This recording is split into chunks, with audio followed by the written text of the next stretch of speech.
I was born in Cambodia, Hmm. in Phnom Penh, and I go up there and as usual, just a kid, and then go to school and try to become on that time, try to become the lawyer, to be a lawyer. But the thing is, I go to law school for 2 years after I finish my high school, and my major in math.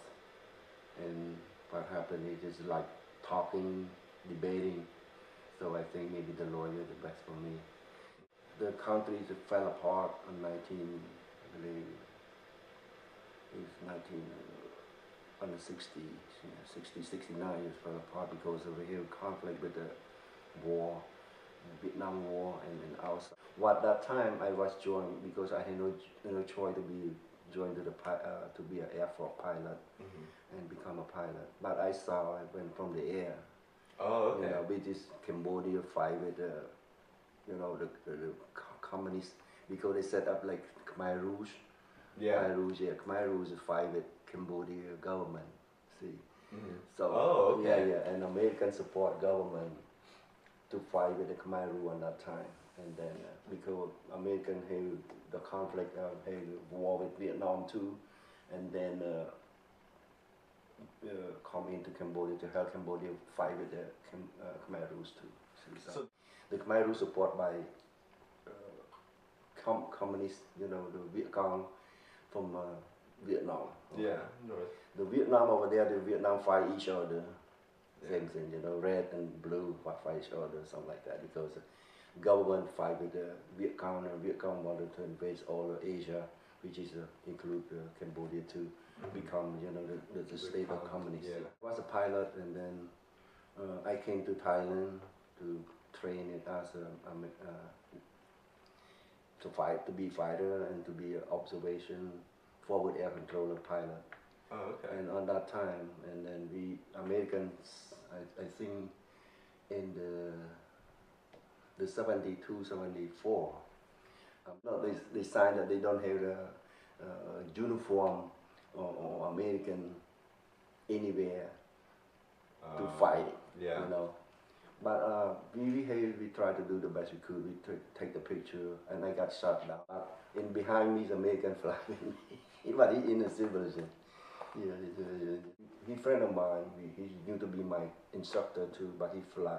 We both flew together, and he behind me, and then I'm up front. And what happened is we took off early in the morning at 5 o'clock in the morning, and I believe in August 19.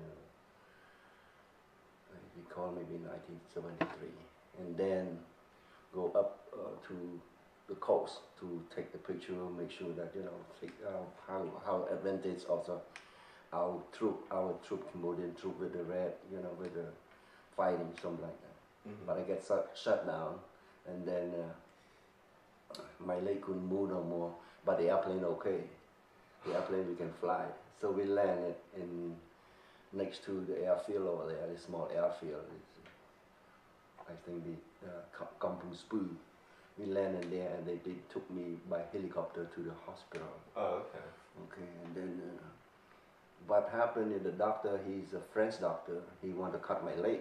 He said that no way to survive because they got gangrene on his leg. He had to cut it. A friend of mine, he's sitting there, he never leave me. He said that without me, he died. Either or, see? Because the bullet missed him about 2 seconds. He got me.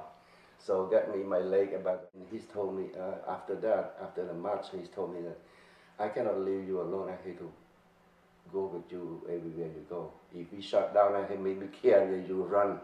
So that's why he told me. He sit in the back because he cannot fly no more.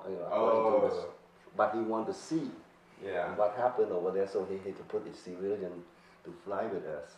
I'm the one that take him around over there, and he gets shut down. And then the doctor want to cut my leg, and the guy said, "You fix it. If you don't want to fix it, I kill you." And he pulled a gun and he pointed to the So how did the doctor. I fucking so bad. He said that you gotta fix the leg because I don't want to see him on a crutch. I don't want to see him cannot walk. Then you will fix it. If you don't fix it, I will kill you. You cannot cut his leg. The job is done. I'm still here. I'm not going nowhere. Yeah. He actually worked for the CIA. Oh wow! And you didn't know that at the I time. didn't know at the time. Now I just 30 years later find out that he's captain, and he told me the story. I pass out. You lose a lot of blood. I pass out. I don't even know myself. So 8 months later, I get well. So that'll be fine. But it's a story that we have, very, very, very. What is that sad story that between him and me? So he's very, very close to me. After that, and then I never stayed with my family. I get married in 1972, I think. 72. I never stayed with family because of the mission. Go on and on from place to place. So, oh, okay. Then The military. yeah, military. See, we separated on that time. I was in Thailand in 1975. The company took over the country, and American pulled out on that time. And then my wife and my kid, my older daughter, you know the story already. My older daughter, we have one daughter at that time, and she grew up, but she had chicken pox. According to this one, you read this one, you understand. And then I stay in Thailand, and then she stay in Cambodia. So now that time we separated. We don't know where we are, and I don't know where she is, and I had to make decision. They asked me, you want to go back to Cambodia, you want to come to the United States? When I was in Thailand, I worked with American on that time, and I told him that, let me think about it, give me the time, because if I go back, I might be dying. Never see my family, don't see my family at all, I might be dying. So I take a chance to come to the United States.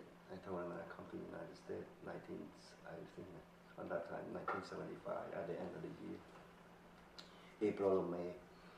And then I don't know what happened to my family, and they came to the United States.